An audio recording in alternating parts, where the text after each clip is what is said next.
Trapped with the Billionaire in Bali Part 3. Chapter 12, The Escape Attempt. The sun hadn't even fully risen when Isabella made her decision. She couldn't stay another moment in that villa. Not with the walls whispering Leo's name. Not with his hoodie still lying at the foot of her bed, his scent still on it. Not with the memory of his voice saying, "You terrify me," and then get out. She was done. She packed fast. No plan. Just instinct. Rage. Heartbreak. She grabbed her duffel, stuffed in clothes, a water bottle, the notebook with her unfinished manuscript, and one of the emergency laminated maps the resort left in each suite for hiking guests. It showed a jungle footpath leading from the cliffside villas to a lower service road. The staff had said it was closed due to flooding. But that was yesterday. Maybe the water had gone down. Maybe she could make it to the village. Find a driver. A bus. A damn bicycle. She didn't care. She needed to get out. Away from him. The jungle swallowed her whole. At first, the path was clear, well-trodden, marked with little wooden signs etched with floral symbols. The air was thick but breathable. The birds sang, and the ferns sparkled from last night's rain. But 10 minutes in, the trail narrowed. The ground turned to mud. Her sandals slid more than stepped. Mosquitoes buzzed. A tree had collapsed across the path, and beyond it, no signs. Just vines. Mist. Green on green on green. Still, she pressed forward.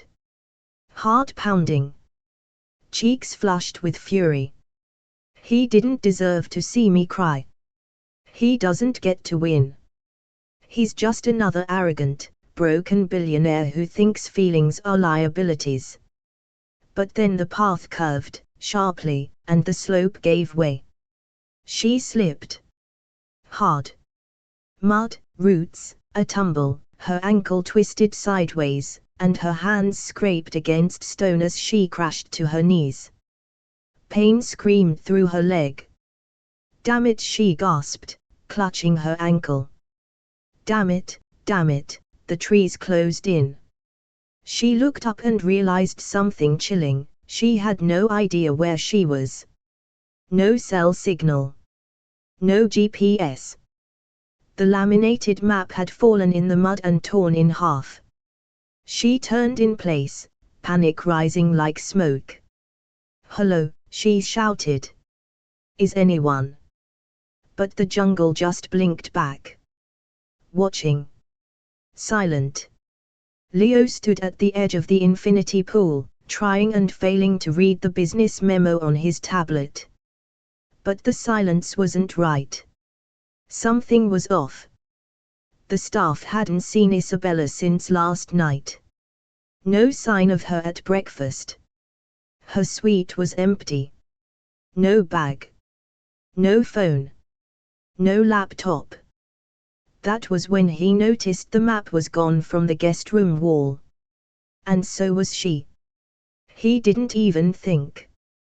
He grabbed hiking boots, a flashlight, and the emergency beacon from the resort's private drawer. And then he ran. He found her an hour later. Crouched under a massive banyan tree, ankle swollen, her clothes soaked with sweat and dew, her eyes glassy with pain and frustration. "You idiot," he snapped, pushing aside the branches. "What the hell are you doing?" She blinked up. "Oh look, the emotionally unavailable billionaire has come to scold me. You could have broken your neck out here. Maybe that would have gotten your attention. Are you trying to punish me?" "No, Leo," she hissed. "I'm trying to escape you." The jungle around them pulsed with humidity. Heat. Anger. "You're hurt," he muttered, crouching beside her. "No T, Sherlock."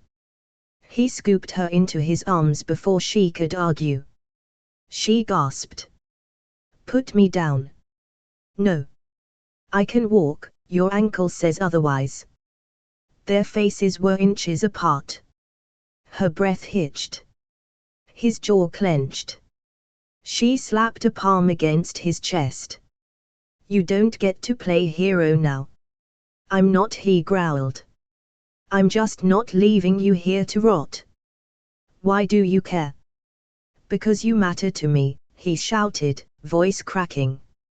Even when I don't know how to handle it. Even when I screw it up. Silence.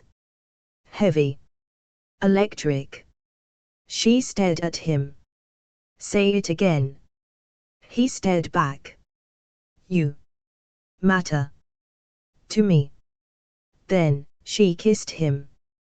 Their hatred turned to passion. Right there in the mud, in the heart of the jungle, between trees that had seen centuries of storms. It wasn't sweet. It was desperate.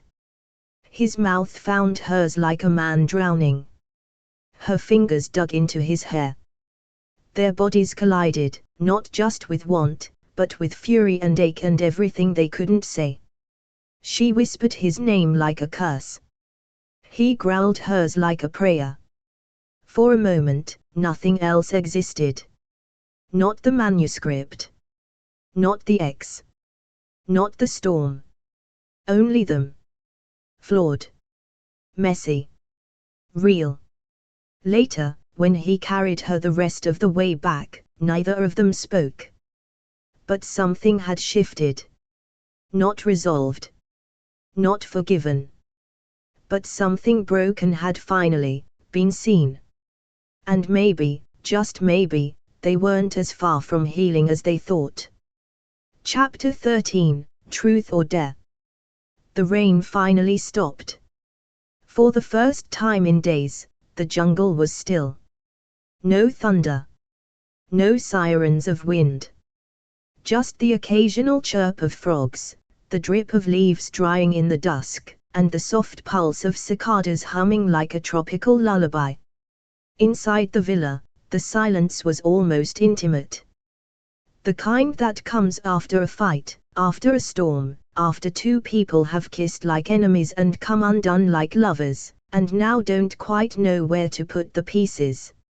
She was propped on the daybed, foot bandaged, leg elevated. Leo had insisted on treating her ankle himself, not because he was trying to play doctor, but because letting anyone else touch her in that moment might have driven him insane. She'd let him. Quietly. Warily. But she let him. Now, she was wrapped in a light throw blanket, sipping passion fruit wine from a tall glass, while Leo sat on the floor near the fireplace, tossing one of the resort's oversized throw pillows between his hands like it might explode. The silence between them buzzed. This is awkward, Isabella finally muttered. Only if you keep making that face, Leo replied. This is my processing. My ex-almost boyfriend carried me through the jungle and made out with me against a tree face. He cracked a smile, small, but real. Not your worst look. She rolled her eyes. Well, that settles it. Now we're friends again. You think we were ever friends? Fine. Frenemies. Who kissed? More than once. Once was traumatic. The rest were statistical anomalies. He raised a brow. Statistical anomalies. Don't flatter yourself, Van Holst. A beat. A smile flickered. And then Leo leaned forward, picked up the wine bottle, and topped off her glass. Okay, he said. Let's reset. Reset. You know. Like mature adults trapped in a luxury villa with miles of unresolved sexual tension and no Wi-Fi. She narrowed her eyes. You're suggesting a ceasefire.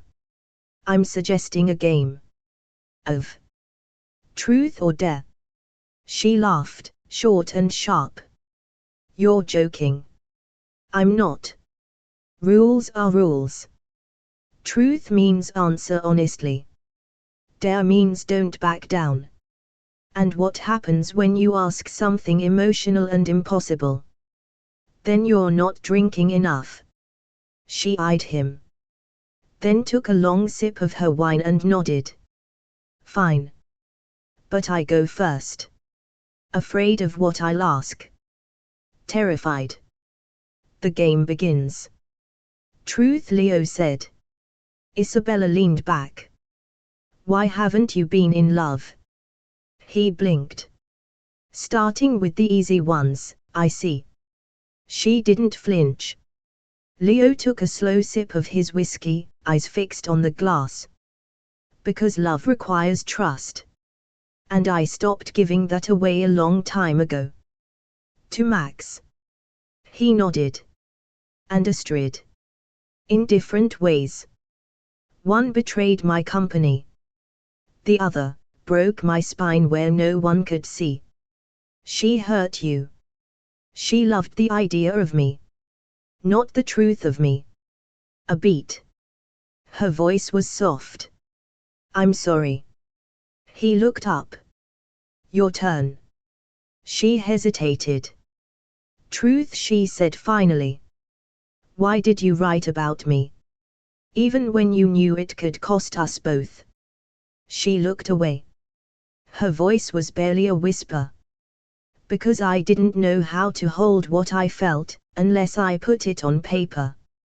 He watched her, closely. And what do you feel? She didn't answer. They played another round. And another. The bottle was half gone. Her eyes were glassy now, cheeks pink from wine and the low burning tension between them. He asked about her father, absent. She asked about his worst fear, irrelevance. He dared her to eat a chili pepper from the minibar, she did, nearly died. She dared him to sing something embarrassing, he recited a Dutch lullaby that made her blink away unexpected tears. And then. Dare, he said, voice low. She leaned forward. I dare you to tell me something you want. Right now. Leo's eyes darkened. You. The word dropped between them like thunder. She stared. Breathless. Okay, she said, setting down her glass. Truth. He tilted his head. Do you want me? She swallowed. Then nodded. Yes. And then he smirked. My turn. Dare. Her eyes narrowed. I dare you, he said slowly, to kiss me like you mean it. She froze. No games. No sarcasm. No backup plan. Just, like it's real. A heartbeat. 2. Then she stood. Walked to him. And kissed him. It wasn't like the jungle. It wasn't frantic or explosive. It was slow. Deep. Intentional.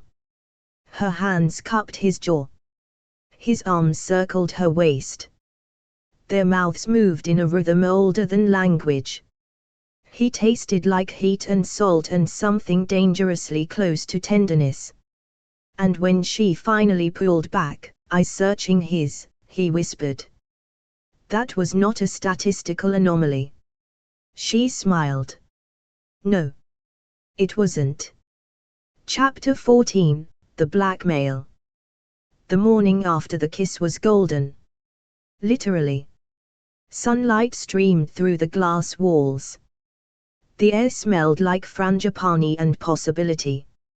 Isabella woke in Leo's arms, tangled in sheets, her head against his chest, his heartbeat steady, deep, anchoring. For the first time in weeks, she felt calm. Seen. Held. He kissed her forehead as she stirred. Whispered something in Dutch she didn't understand, but didn't want translated. It sounded like a promise. She believed it. She trusted him. And for a few perfect hours, he trusted her too. Until the call came. Midday. The villa phone buzzed, a secure landline, used only for emergencies or internal resort communication. Leo answered it on speaker as he sipped his coffee, shirt half-buttoned, barefoot. Van Holst. It's Lucian, came the voice, clipped, urgent. His assistant. The only man Leo still kept on retainer after the scandal broke. We have a problem. Leo straightened. Talk. Astrid's team leaked something. A folder. Of what? Screenshots. Metadata. Early drafts of a novel, written by Isabella Walker. Backdated. 2 months before the contest, before Bali, before everything. Leo froze. She's claiming Isabella planned this. That she knew who you were before she arrived. That she came here on purpose. The blood in Leo's body went cold. Lucian continued, reluctantly. And Leo, the drafts. They're real. I ran verification. The timestamps hold. Same laptop, same email account. Same name, the cipher. Leo said nothing. He didn't have to. The silence after the call was worse than the call itself. He stood by the pool, hands clenched, the tropical heat suddenly suffocating. Isabella approached, barefoot in one of his shirts, her smile soft and still sleepy. Who was it? She asked. Lucian. Is something wrong? He turned slowly. His eyes were unreadable. How long have you known who I was? She blinked. What? When did you start writing about me? Isabella stiffened. That's not what this is. Answer the question. Leo, I didn't come here for you. Then why are there documents with my entire life fictionalized 2 months before we met? She took a step back. Astrid. Yes, he said bitterly. Apparently she's very well informed. She's manipulating you. Is she? His voice was sharp now. Or are you? Leo, you said it was inspired. That it came after. It started as fiction, she cried. A character. I didn't know it was you. Then why does he have my past? My scandals? My trauma? Because you weren't the first cipher I ever imagined. He stared at her. So what? I was just the most convenient real-world upgrade. No. You made it real. You made it him. The wind picked up. The sun disappeared behind a passing cloud, like the island itself had gone quiet in shame. Leo's voice dropped. This whole time. I've been falling for someone who turned me into a story before she even met me. It wasn't like that, then what was it? She faltered. I wrote him before I met you. But when I saw you, I recognized him. That's not betrayal. That's kismet. No, Leo whispered. That's strategy. A pause. His eyes locked on hers. Astrid was right. That did it. Isabella stepped back like he'd slapped her. You're not angry because you don't trust me, she said, voice shaking. You're angry because you want to.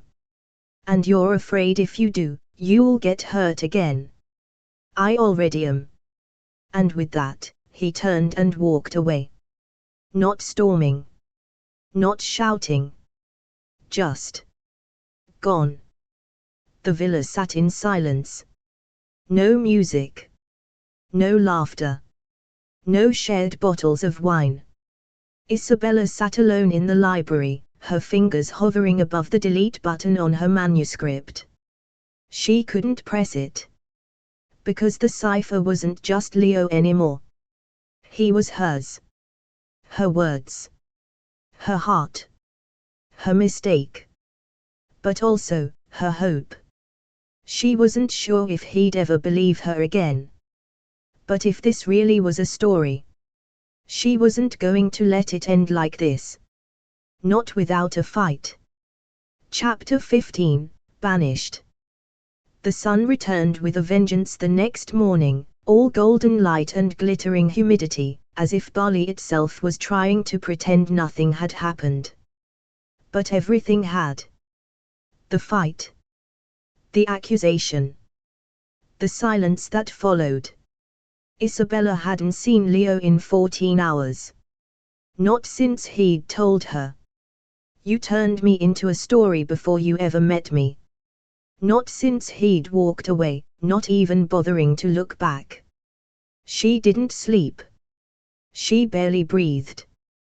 The draft of the cipher still sat open on her laptop, mocking her with its quiet blinking cursor. She'd hovered over delete all. She hadn't pressed it. And now, the call came. The roads were clear. A knock at her villa door. A soft-spoken concierge in linen. "Miss Walker, the car is waiting." She blinked. "What car?" "Your checkout has been arranged. The roads have reopened." Her heart dropped. "I didn't request a checkout." The concierge's expression didn't change. But his eyes flicked, just once, to the main villa behind her. To Leo. He had requested it. He was sending her away. She found him standing on the pool deck, staring out over the jungle canopy. Dressed in black linen, sunglasses on, like the king of emotional distance. She marched straight up to him. "You're kicking me out." He didn't turn. "The storm's over. You're free to leave." "I didn't ask to be free." He finally looked at her. His face was unreadable. "It's better this way." "For who?" "You. Or Astrid and her vendetta." "For both of us." "Don't pretend this is about me," she snapped. "You're just scared." "I'm being smart," he said coldly. "Something you might try for once." "So that's it. After everything. After the jungle, the bath, the truth or dare, you just send me off like some travel mistake." "You lied." "I never lied." "You wrote about me before you knew me." "Because I was dreaming of someone like you. I didn't think he was real until I met you." Leo's jaw tensed. "That's worse." She stared at him. Stunned. "You wanted me to be someone. And when I wasn't, you wrote me into it anyway." "No," she whispered. "I wanted you to be you. But the real version. The one who let me in. The one who kissed me like I was the only person who ever mattered." He turned away. "Go home, Isabella." That broke something in her. Tears rose, fast, hot, unwanted. "You don't even want to hear me, do you? Because if you did, you'd have to admit that you feel something too.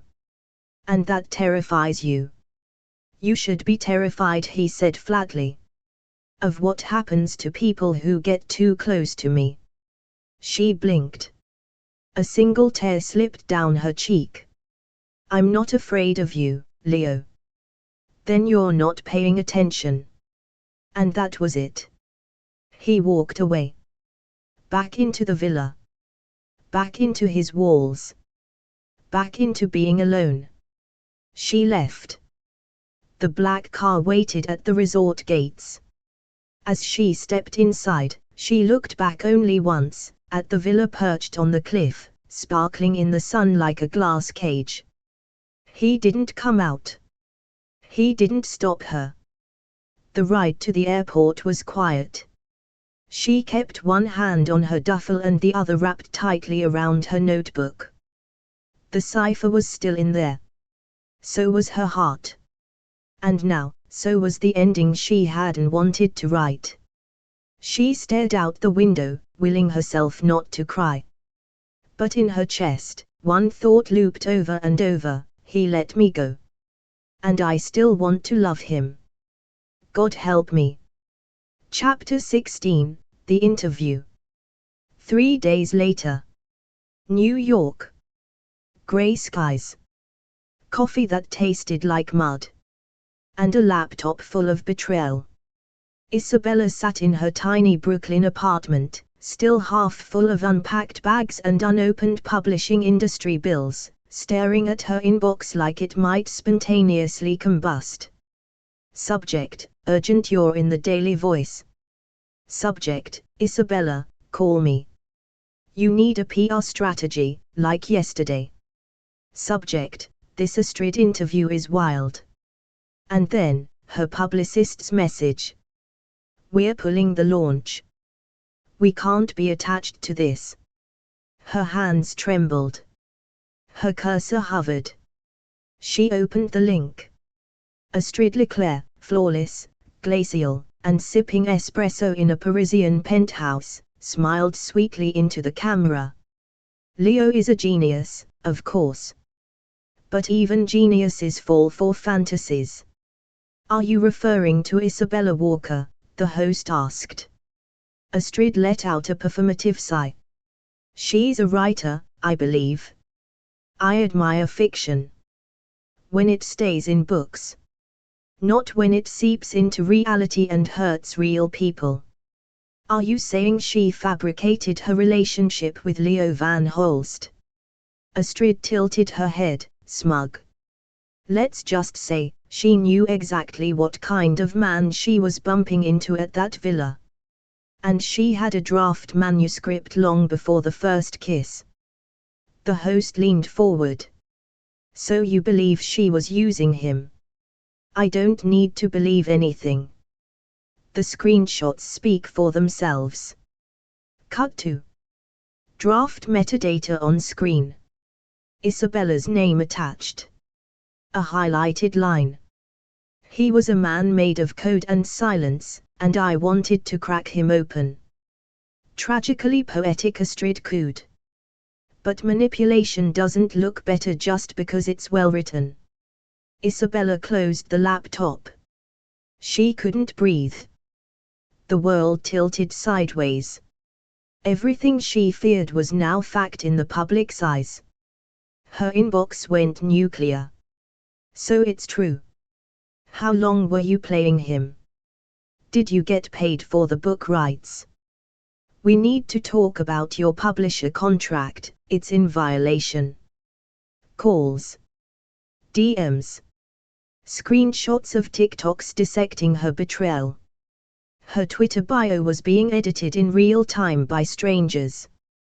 The girl who sold a billionaire's life story and called it art.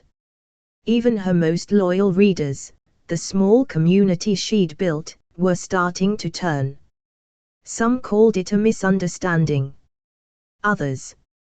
A scandal. She wasn't just trending. She was imploding.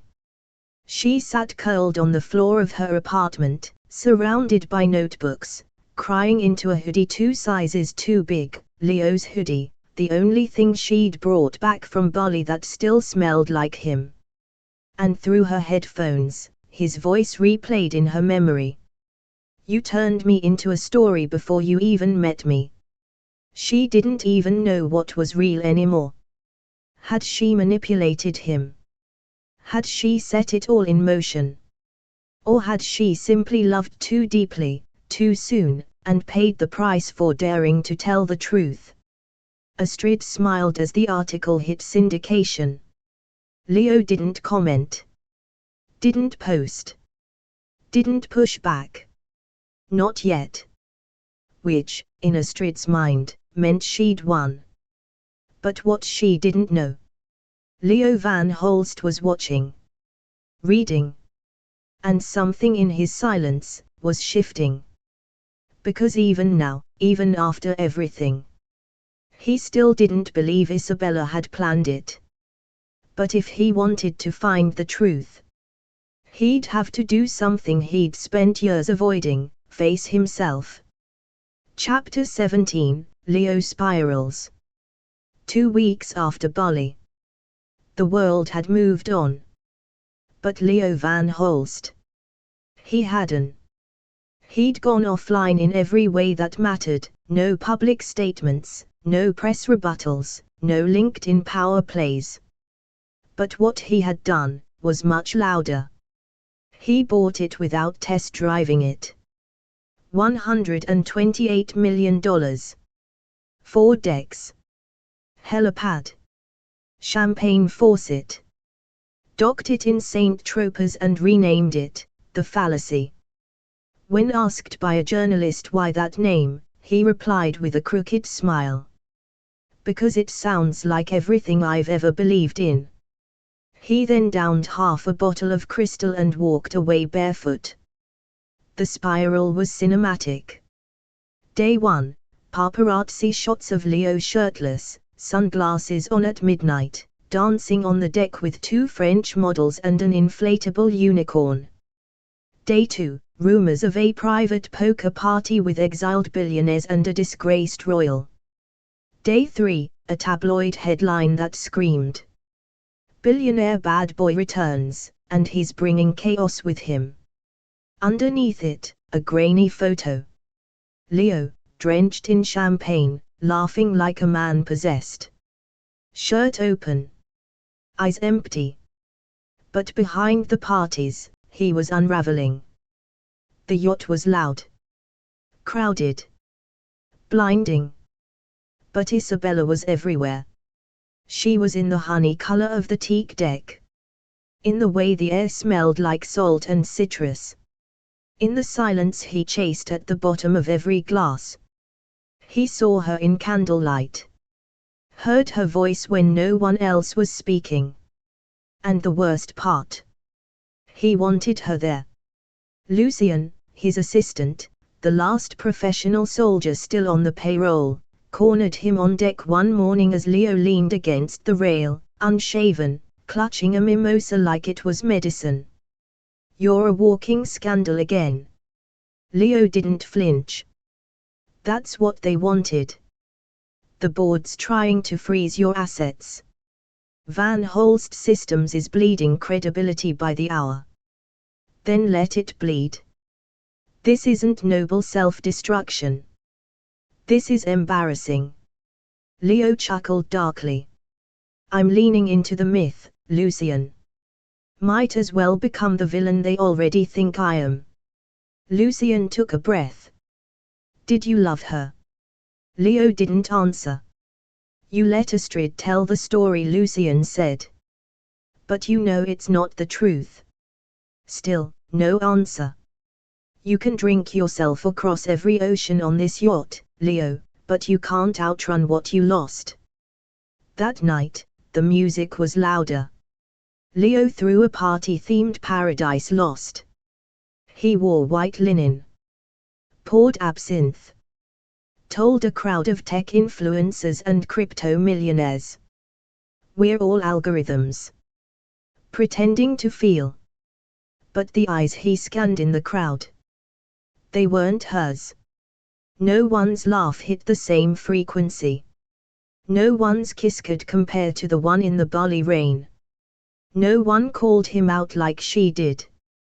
And God, he missed being seen.